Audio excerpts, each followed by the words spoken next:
Hello what's up everybody, my name is Nick and welcome back to my YouTube channel let me flow. Guys, आज का इस video का हमारा पहला एक वर्ड है विलफुल। ये एक एडजेक्टिव है। इसका मतलब होता है कि कोई भी काम किया जाता है बिल्कुल सोच समझ कर किया जाता है या फिर जानबूझकर किया जाता है। अब जैसे मैं सुबह सुबह एक्सरसाइज करता हूँ तो इसका मतलब ये है कि मैंने जानबूझकर अपने आप से ऐसा कह रखा है कि तुझे एक्सरसाइज करनी चाहिए। तो इसके लिए आप सिनोनिम्स यही बोल सकते हैं, डेलिब्रेट बोल सकते हैं, इंटेंशनल बोल सकते हैं, पर्पसफुल बोल सकते हैं या फिर कॉन्शियस बोल सकते हैं। एग्जांपल्स आप देख सकते हैं, she was wilful in her mission to empower women through education. मतलब जो सरोजनी नायडू थी वे मतलब पहले से ही सोची समझी थी in her mission to empower women through education. मतलब महिलाओं को सशक्त बनाने के लिए, महिलाओं को मजबूत बनाने के लिए उनके अपने मिशन में वे जानबूझकर दृढ़ थी या फिर पहले से ही सोची समझी थी। She made a wilful decision to exercise every morning. मतलब उन्होंने एक जानबूझकर निर्णय लिया टू एक्सरसाइज एवरी मॉर्निंग। मतलब एक आंटी हैं, उन्होंने जानबूझकर हर सुबह एक्सरसाइज करने का निर्णय लिया।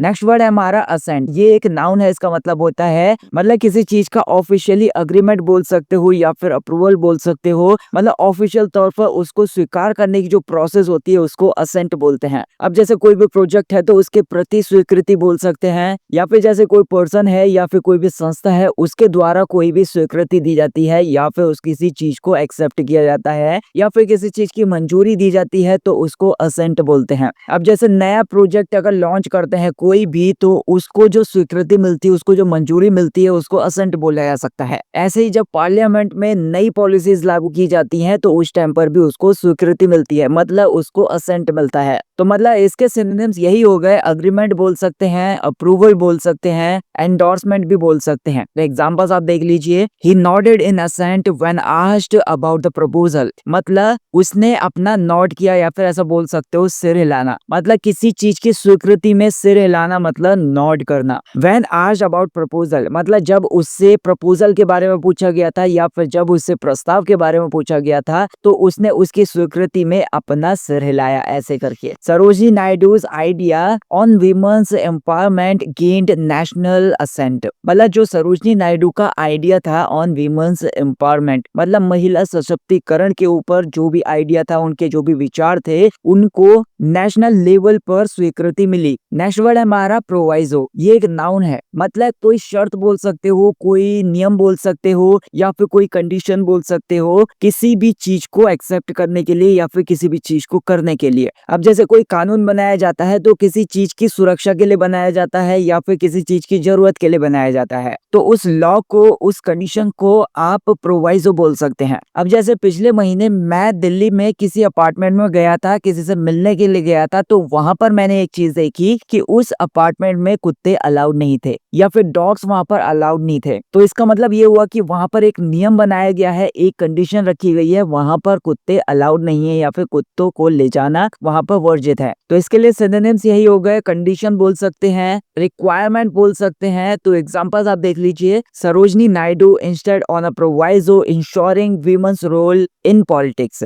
मतलब जो सरोजनी नायडू थी वो बहुत ज्यादा जिद थी या फिर वो बहुत ज्यादा किसी चीज को लेके अड़िग थी। ऑन अ प्रोवाइजो एक शर्त को लेकर बहुत ज्यादा वे अड़िग थी, अपने शब्दों के ऊपर वे टिकी रही थी। Ensuring women's role in politics मतलब जो पॉलिटिक्स में महिलाओं की जो भूमिका होती है उसको सुनिश्चित करने के लिए उन्होंने जो भी शर्त रखी थी, उन्होंने जो भी कंडीशन रखी थी, तो उसके ऊपर वे बनी रही या फिर अपने शब्दों से वे पीछे नहीं हटी। नेक्स्ट वर्ड है हमारा रिपग्नेंसी। ये एक नाउन है। इसका मतलब होता है विरोधाभास बोल सकते हो। किसी चीज को लेके कोई भी नियम बनाया गया है वो आपको पसंद नहीं है तो उसके लिए जो भी विरोध है उस सिचुएशन को आप रिपग्नेंसी बोल सकते हैं। अब जैसे कोई भी कानून लागू किया जाता है या फिर कोई भी नियम अगर बनाया जाता है तो उसको अगर पसंद नहीं करते हैं लोग तो उसके लिए विरोध शुरू हो जाता है। तो ये जो विरोध करने की प्रोसेस होती है उसको रिपग्नेंसी बोल सकते हैं। अब इसको आप सिंपली ऐसे समझ सकते हैं जैसे किसी ने ये नियम बनाया। अब ये जो नियम है इन 5 लोगों को पसंद नहीं आता। अब ये जो 5 लोग हैं ये अलग नियम बनाते हैं तो दो नियम आपस में टकरा जाते हैं, तो मतलब एक दूसरे को कॉन्ट्राडिक्ट करते हैं या फिर एक दूसरे का विरोध करते हैं, तो ऐसे सिचुएशन को आप रिपग्नेंसी बोल सकते हैं। अब जैसे कोई पर्सन होता है, वो बोलता तो बहुत है कि जैसे किसी ने ऐसा बोल दिया कि मैं वो करके दिखा दूंगा या फिर मैं हेलीकॉप्टर खरीद के दिखा दूंगा, लेकिन उसके जो शब्द होते हैं उसके एक्शन से मैच नहीं करते हैं। मतलब उसके जो शब्द होते हैं उसके एक्शन से बिल्कुल विरोध करते हैं, मतलब वे दोनों मैच नहीं करते हैं। तो ये जो सिचुएशन है वो भी रिपग्नेंसी हो गई। तो इसके लिए सिनोनिम्स यही हो गए, कॉन्ट्राडिक्शन बोल सकते हैं, इनकंसिस्टेंसी बोल सकते हैं, कॉन्फ्लिक्ट बोल सकते हैं या फिर ऑपोजिशन बोल सकते हैं। एग्जांपल आप देख लीजिए, she fought against the repugnancy in laws that restricted women's rights.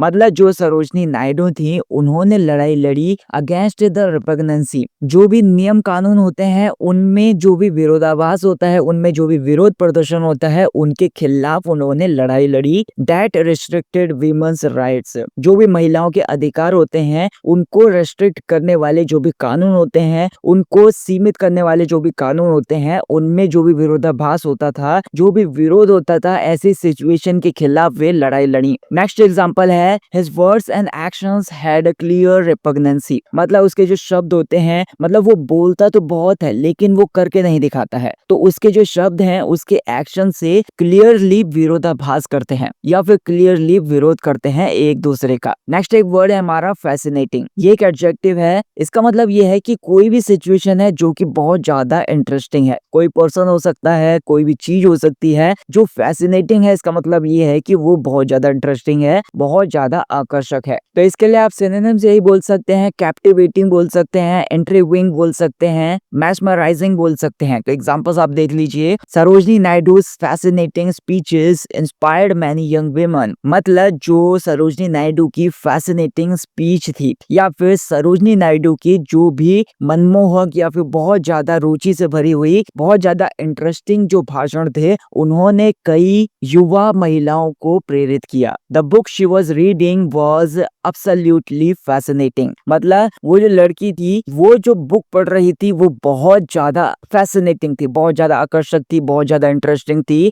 The sunset at the beach was fascinating site. मतलब जो बीच में सनसेट हो रहा था या फिर बीच में या फिर जो समुद्र का तट होता है वहां से जो सनसेट दिख रहा था, वो बहुत ज्यादा एक ऐसा दृश्य था जो बहुत ज्यादा आकर्षक था या फिर बहुत ज्यादा इंटरेस्टिंग था। नेक्स्ट वर्ड है हमारा स्कटल। ये एक वर्ब है, इसका मतलब होता है कि जानबूझकर किसी चीज को नष्ट कर देना, जानबूझकर किसी चीज को बर्बाद कर देना या फिर किसी चीज को कुछ रोक देना, समाप्त कर देना, खात्मा कर देना उस चीज का। तो इसके लिए सिनोनिम्स यही हो गए, डिस्ट्रॉय बोल सकते हैं या फिर अंडरमाइन बोल सकते हैं। एग्जांपल्स आप देख लीजिए, the lack of support tried to scuttle her efforts but she remained determined. मतलब जो भी सपोर्ट की कमी थी उसने कोशिश की टू स्कटल हर एफर्ट्स, उसके जो भी प्रयास थे, उसकी जो भी कोशिशें थी, उस लड़की की जो भी कोशिशें थी, उसकी कोशिशों को नष्ट करने की या फिर उसकी कोशिशों को रोकने की उस लैक ऑफ सपोर्ट ने बहुत ज्यादा कोशिश की, बट शी रिमेन्ड डिटरमिन्ड। मतलब इस चीज के बावजूद भी वो बहुत ज्यादा दृढ़ रही या फिर अपने शब्दों पे, अपने लक्ष्यों को लेकर बहुत ज्यादा वो कठोर रही या फिर सख्त रही। He scattered his chances of promotion by being careless। मतलब उसने नष्ट कर दिया या फिर एक लड़का है उसने बिल्कुल नष्ट कर दिया या फिर उसने बिल्कुल खात्मा कर दिया अपने जो भी चांसेस थे